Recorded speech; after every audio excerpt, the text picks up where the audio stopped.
자, 오늘 본문 15번째 이어서 9장 18절에 보면 주의 큰 궁유를 의지하여 기도하는 다니엘이 나옵니다. 여기서 다니엘도 기도를 하는 데 있어서 하나님의 큰 궁유를 의지해서 기도하고 있는 거예요. 자, 같이 읽어봅니다. 다시 한번. 나의 하나님이여 귀를 기울여 들으시며 눈을 떠서 우리의 황폐한 상황과 주의 이름으로 일컫는 성을 보옵소서. 우리가 주 앞에 감거한 것은 우리의 공의를 의지하여 하는 것이 아니요 주의 큰 궁유를 의지하여 함이니이다. 아멘. 여러분, 이 기도문이 참 감동이 되지 않습니까? 저는 너무나 감동이 되더라고. 이 18절의 말씀에 정말 감동적인 그런 기도를 어떻게 이렇게 기가 막히게 할 수 있을까? 이런 생각이 문득 들어요. 집에서 한번 묵상을 한번 해보세요. 이 기도 제목을 나에게 적용해서. 자, 현재 상황은 어떤 상황이죠? 18절 상반절에 보면 나의 하나님이여 귀를 기울여 들으시며 눈을 떠서 우리의 황폐한 상황과 주의 이름으로 일컫는 성을 보옵소서. 한번 감정을 한번 느껴보세요. 이 다니엘의 기도는 그냥 우리가 떠드는 기도일까요? 제가 느끼기에는요, 아주 간절하고 그 애절한 마음이 이렇게 이 기도문에서 묻어 있는 거예요. 여러분, 간절히 기도할 때 그 음성 턴 아세요? 뭔가 간절하게 기도하고 매달리는 그 음성을 한번 상상하면서 한번 읽어보세요. 하나님, 좀 귀를 기울여 주십시오. 저의 기도를 좀 들어주십시오. 그러면서 하는 말이, 하나님 눈을 떠서 좀 보십시오. 눈을 떠서 보라는 것은 답답하다는 얘기예요. 답답한 거예요. 너무 힘든 거예요. 그러면서 하실 말이, 눈을 떠서 우리의 이 황폐한 상황을 보시옵소서. 황폐하다, 처참하다는 거예요. 지금 우리의 상황이 너무 처참한 거야. 첫 번째는 다니엘 그 자체가 너무나 처참한 상황 속에 있고, 포로니까. 그리고 너나 국가적으로는 국가를 잃어버리고 자신의 민족이 바벨론 포로에 끌려와서 포로 생활을 하고 있는 거예요. 그것도 무려 70년이라는 세월. 70년. 엄청난 시간이에요. 70년. 특별히 다니엘은 13세 요때 끌려왔다고 그래요. 다니엘은 꽉 채워서 70년의 포로 생활을 했어요. 전 생애를 70년 포로 생활을 한 거예요. 이제 말년이거든요. 지금 여기서 나오는 기도는 말년이에요. 이제 끝이에요. 끝이 오는 그런 상황 속에 있어요. 70년. 얼마나 힘들었겠습니까? 자신이 고관에 올라가서, 여러분, 고관에 올라가서 떵떵거리고 그랬을까요? 죽음의 고비도 넘겼잖아요. 다니엘을 향해서 시기와 질투로 인해서 성경에 나오는 사자굴에 들어가잖아요. 사자굴에 들어가서 사자의 밥이 되어야 되는데 하나님의 은혜 가운데 거기서 살아나오잖아요. 승희야, 똑바로 앉아라. 그거 누르지 마라.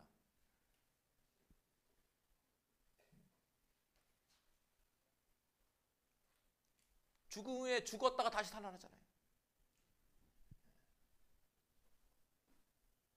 포로 생활, 자신의 민족이 처참한 포로 생활 속에 잘 먹고 잘 살았을까요? 종보다 더 못한 게 포로예요, 여러분. 이 시대는요, 종보다 더 못한 게 포로예요, 포로.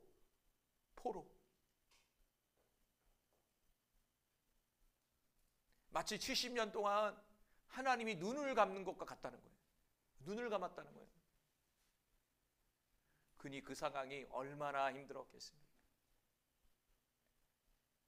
그 여러분에게 적용하시죠. 지금 여러분의 현재 상황을 보시면 돼요. 나름대로의 답답함이 있어요. 그렇죠?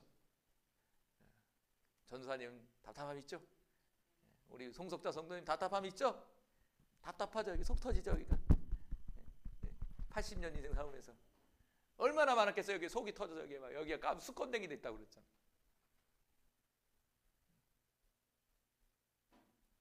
승진은 승진 나름대로 답답함이 있습니다. 제일 어리니까. 승지도 고민이 있어.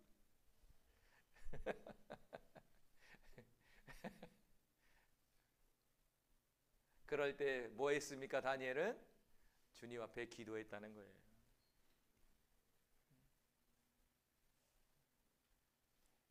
뭐 없더라고요. 신앙생활 속에서, 인생의 여정 속에서 제일 축복이 뭐냐면 기도의 축복이에요. 그러더라고. 돌아보니까 답답할 때 기도하는 거예요. 그런데 기도는 그냥 끝나는 것이 아니라 그 기도는 반드시 하나님의 역사가 있어요. 그 기도 속에서 말씀을 하시든지, 그 기도 속에서 환경을 열어주시든지, 그 기도 속에서 힘을 주시든지 그러시더라고요.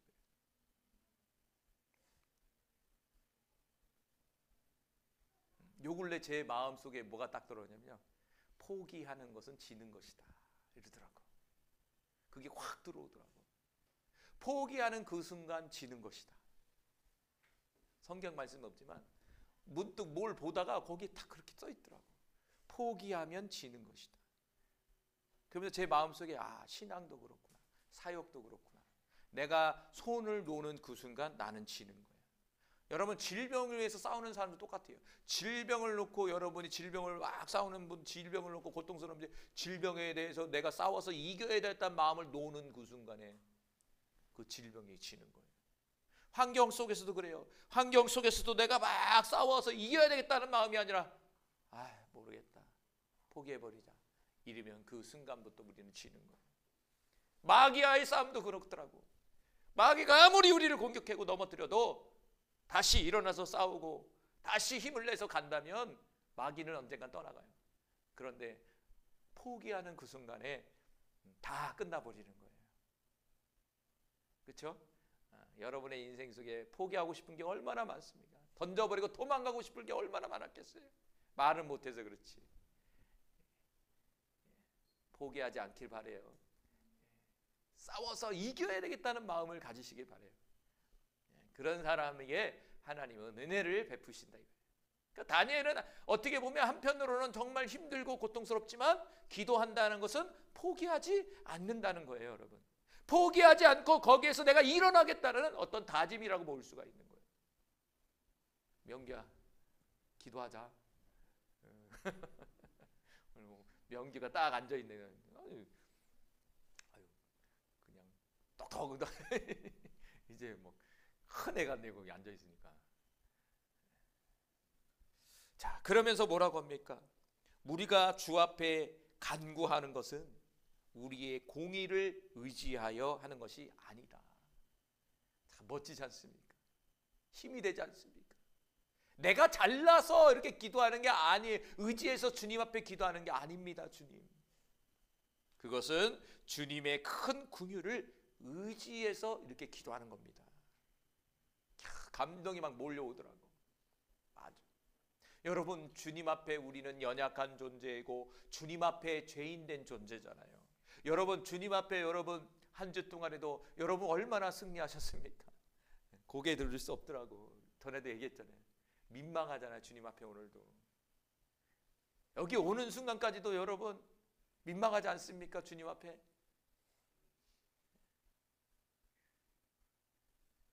난 민망하니까 이제 오늘 교회 보내부터 교회 안 가겠다. 그게 아니라고요. 다니엘은 무엇입니까? 자신의 의를 의지해서 내가 이렇게 기도하는 게 아닙니다, 주님. 다시 말해서 나는 주님 앞에 죄인입니다. 난 주님 앞에 연약한 존재입니다. 그러나 주님 앞에 나와서 기도하는 그 이유는 뭐냐? 주님의 큰 긍휼 때문입니다. 할렐루야. 오늘도 주님은 우리에게 큰 긍휼을 베푸시고 있어요, 여러분. 내가 어떤 상황과 어떤 마음을 가지고 한 주 동안에 어떤 삶을 사는지는 몰라도 이 시간 하나님의 큰 긍휼을 의지해서 주님 앞에 나갈 수 있는 우리 모두가 되기를 간절히 소망해요. 자, 크다라는 말이 라부예요, 라부. 크다라는 말이 라부라는 말로 뭐냐면 많다라는 뜻이에요. 많다. 하나님은 긍휼이 많으신 분이라는 거예요. 여기서 긍휼이라는 말은 라함이라는 말이에요. 한자어죠. 긍휼이라는 말이 좀 어려운데 히브리어로 라함이라는 말이에요. 우리말로 뭐냐면 불쌍히 여기는 걸 얘기하는 거예요. 불쌍히 여기는 거. 근데 그냥 불쌍히 여기는 것이 아니라 아주 크게 불쌍히 여기신다는 거예요. 사실 이 자리에 앉아있는 저와 여러분은요, 하나님의 큰 긍휼을 받으신 거예요. 지금도 하나님은 우리에게 큰 긍휼을 베풀고 계시는 거예요. 지금 저와 여러분을 바라보는 데서도 아주 많이 불쌍히 여기시는 거예요. 제가 좀 늘 얘기하자면 저는 기도 속에서 그래요. 하나님, 저를 좀 불쌍히 여겨주세요. 우리 아이들을 불쌍히 여겨주세요. 우리 월드생명 비전교회 속해 있는 우리 성도들 한 영혼 한 영혼마다 하나님 불쌍히 여겨주십시오. 하나님의 여러 속성이 있지만 저는 제일 중요한 게 하나님 앞에 긍휼을 받아야 돼요. 오늘 본문에서 다니엘은 하나님의 긍휼을 구하고 있는 거예요. 사실은 긍휼을 의지하면서 주님 앞에 나갔다는 것은 자신의 민족을 향해서 하나님의 큰 긍휼을 좀 베풀어 주십시오라는 그 마음을 내포하고 있는 거예요. 시편 103편 13절 말씀 같이 읽어봅니다. 시작. 아버지가 자식을 긍휼히 여김같이 여호와께서는 자기를 경외하는 자를 긍휼히 여기시나니. 뭐같이요? 아버지가 자식을 불쌍히 여기는 것 같이. 이 말씀도 감동이에요. 묵상해 보세요. 야, 아버지, 부모의 사랑이잖아요. 하나님이 그렇게 우리를 불쌍히 여긴다는 거예요. 저와 여러분을 아버지와 같은 사랑, 부모와 같은, 엄마와 같은 마음으로 불쌍히 여긴다는 거예요. 안타까워 하신다는 거예요. 그래서 성경은 하나님이 우리의 아버지가 되신다고 해요. 하나님을 우리의 부모라고 얘기해 주고 있는 거예요. 그래서 이 땅에 있는 부모는요, 하나님의 그림자예요. 다음 주는 어버이 주일이잖아요. 우리 아이들이 꽃을 멋지게 준비해서 달아주는 시간을 가졌으면 좋겠네요. 사모님 준비하세요. 아버지와 같이 바라보신다는 거예요. 어떤 분은 아버지에 대한 좋은 기억이 있을 수 있어요. 그런데 어떤 분은 아버지에 대한 좋은 기억이 없을 수 있어요. 그렇죠?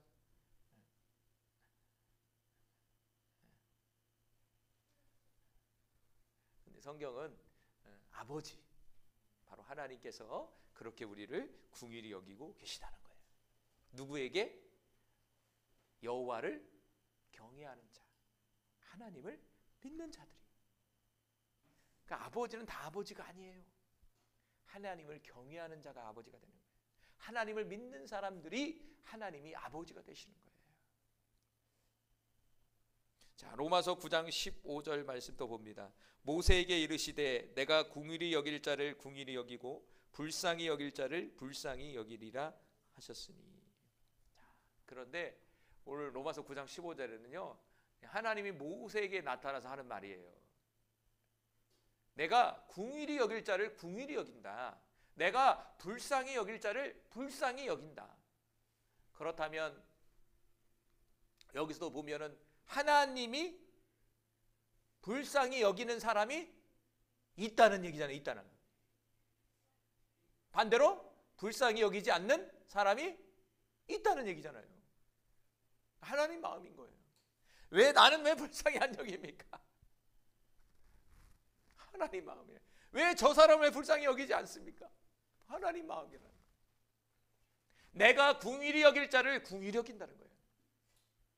내가 불쌍히 여길 자를 불쌍히 여긴다는 거예요. 그러니까 이 자리에 있는 저와 여러분은 하나님이 우리를 선택해서 이 시간 긍휼히 여겨주신 거예요. 선택이에요, 여러분. 구원은 다 이루어지는 게 아니에요. 이 자리에 모인 저와 여러분에게 특별히 선택하셔서 긍휼을 베풀어 주시고 불쌍히 여겨주셔서 이 자리에 함께 나와 이렇게 예배하고 구원이라는 축복을 주고 하나님과 동행하는 역사를 우리에게 베풀어 주신 거예요, 여러분. 그래서 구원은 다수가 아니라 소수입니다. 소수. 이 자리에 앉아있는 저와 여러분도 소수에 드는 거예요, 여러분. 할렐루야.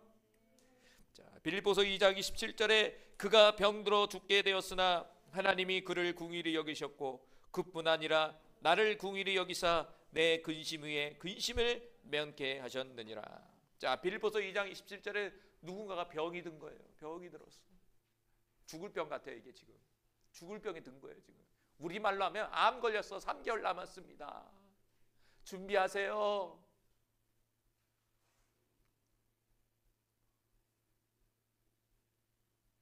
어떤 마음일까요?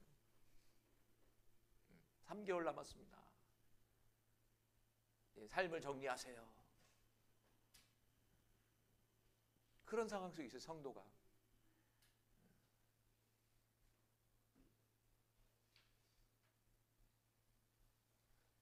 그런데 하나님이 어떻게 하셨다고요? 그를 긍휼히 여겨주셨다. 하나님이 그를 긍휼히 여겨주셨다는 것은 이 병에서 고침을 받은 거죠. 고침을 받은 거예요. 아, 그렇구나. 병에서도 고침 또한 하나님의 긍휼하심이구나. 그럼 여러분의 인생 속에 병이 걸려서 죽었다 살아난 경험들 다 있잖아요. 병에 걸린 분들이 있잖아요. 근데 고침을 받은 기억도 있잖아요. 그건 뭐냐? 하나님의 긍휼하심이 주었기 때문에 그래요. 그게 아주 중요해요. 그래서 우리가 구해야 될 게 뭐냐면 이 다니엘처럼 하나님의 긍휼하심이에요. 하나님, 우리 자녀들에게 하나님의 큰 긍휼을 베풀어 주세요. 우리 남편에게, 아내에게 하나님의 큰 긍휼함을 베풀어 주세요. 우리 목사님에게 큰 긍휼함을 베풀어 주세요. 라고 기도해야 됩니다. 그런데 빌립보서 2장 27절에 보니까 그 사람이 병에 노임을 놓았고 또 두 번째는 뭐냐면 그 사람을 위해서 중보기도 한 사람이 있었다는 거예요. 이게 바울이죠. 중보했어요. 주님, 그에게 긍휼을 베풀어 주셔서 그 병에서 나음을 얻게 해주십시오. 간절히 기도했던 것 같아요. 왜냐하면 근심했다고 써 있잖아요. 근심을 했다는 거예요. 그렇잖아요. 옆 사람이 아프면 얼마나 근심이 됩니까? 걱정이 되잖아요, 여러분. 그러니까 그 근심과 걱정을 붙들면서 하나님 앞에 긍휼을 베풀어 달라고 간절히 기도했는데 하나님께서 응답을 하신 거예요. 그러면 하는 말이 뭡니까? 그 병든 사람에게도 긍휼을 베풀어 주셨고 그 사람을 위해서 기도한 그 사람에게도 긍휼을 베풀어 주셨다는 거예요. 그 긍휼의 증거가 뭐냐면 근심을 멸하겠다는 거예요. 다시 말하면 근심이 변하여 기쁨이 된 거예요. 근심이 변하여 기쁨이 된 거예요. 아, 그렇구나. 우리도 매일같이 근심하고 염려하잖아요. 눈 뜨면 사람이요, 아, 오늘은 어떻게 하지? 이런 생각 들지 않으세요? 그렇죠? 제일 많이 찾아오는 게 뭐냐면 근심이에요. 그리고 눈 감을 때까지 근심해요. 어떤 사람은요, 꿈속에서도 근심하고 있어요. 염려하고 있어요. 그런데 그곳에서 벗어나게 해주시는 거예요. 누가? 하나님이. 무엇이? 하나님의 긍휼하심이. 그래서 우리의 염려 또한 하나님의 긍휼하심이 임할 때 그 염려는 떠나가고 바로 기쁨이 되는 것이다 라는 거예요. 마태복음 5장 7절 또 읽어봅니다. 시작. 긍휼히 여기는 자는 복이 있나니 그들이 긍휼히 여김을 받을 것이며. 내가 하나님 앞에 긍휼함을 많이 받았어요. 그럼 거기서 끝냅니까? 마태복음 5장 7절은 긍휼함을 많이 받았니? 그러면 옆 사람에게 긍휼함을 베풀어. 옆 사람을 불쌍히 여겨. 그게 심지어 원수라도. 말을 제가 이렇게 하지만 저도 어려워요. 저를 불편하게 하는 사람이 있을 수 있잖아요. 살다 보면. 그런데 그 사람까지도 불쌍히 여기라는 거예요. 그런데 성령이 임하면 진짜 불쌍히 보여요. 그런데 성령이 충만하지 못하면요, 원수가 그냥 원수로 보여요. 그건 어쩔 수 없나 봐요. 인간의 한계 같아. 여러분 얼마나 옆 사람을 불쌍히 여기고 계세요? 하나님 여러분의 가정 속에 여러분의 아내와 남편을 향해서 얼마만큼 불쌍히 여기고 계십니까? 저는 그러지 못하고 있어요. 말로는 이렇게 하지만 여기 말씀처럼 정말 내가 사랑하는 아내에게 이 궁휼한 마음으로, 불쌍히 여기는 마음으로 대하고 있느냐. 거기에 대해서 제가 100%라고 말할 수는 없는 거예요. 그렇죠? 아니 우리 아이들을 향해서, 우리 성도님들을 향해서 제가 불쌍히 여기는 데 있어서 100%라고 말할 수가 없어요. 우리 자신을 먼저 보세요. 솔직히 말해보세요. 솔직히. 여러분의 마음속에 지금 마태복음 5장 7절의 말씀을 온전히 지금 성취하고 계십니까? 참 우리는 이기적이에요. 그렇죠? 나만 하나님의 궁휼함을 많이 받고 싶잖아요. 그런데 옆 사람을 향해서는 나는 궁휼함을 주고 싶은 마음이 1절도 없어요. 특별히 미운 사람, 나를 힘들게 하는 사람. 아이들이 가끔씩 기분이 나쁘잖아요. 그러면 엄마 미워, 아빠 미워 이래. 아이들이 자기 기분 나쁘다고 밉다고 얘기를 해. 나 미워 이러고 찍 돌아가 봐. 우리 승지가 뭐가 안 맞으면 엄마 미워, 아빠 미워 이래. 저 방으로 가버려.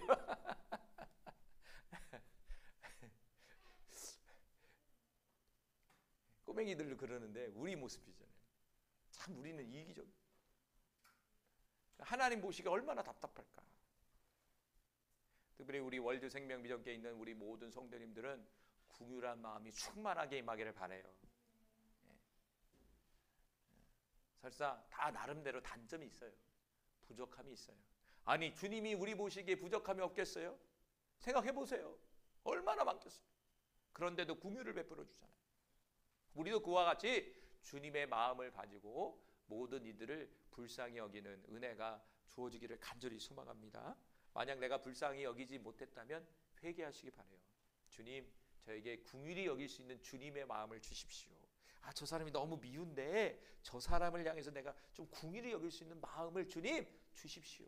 왜? 나는 안 되니까. 바로 이 사람이 바로 복 있는 사람이다 이거죠. 복 있는 사람.